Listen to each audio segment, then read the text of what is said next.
আসসালামু আলাইকুম। ওয়ালাইকুম আসসালাম। হুজুর, একটা প্রশ্ন করতে পারি? হ্যাঁ, করো। তাকবীরে তাশরিক কি?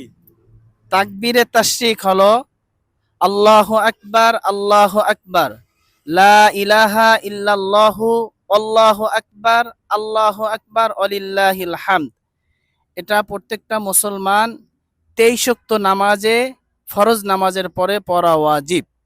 যেমন 2025 6 জুন থেকে শুক্রবার ফজর নামাজ থেকে 7, 8, 9 এবং 10, শুক্রবার ফজরের নামাজ থেকে মঙ্গলবার আসরের নামাজ পর্যন্ত প্রত্যেক ফরজ নামাজের পরে একবার বলা ওয়াজিব, 3বার বলা সুন্নাত।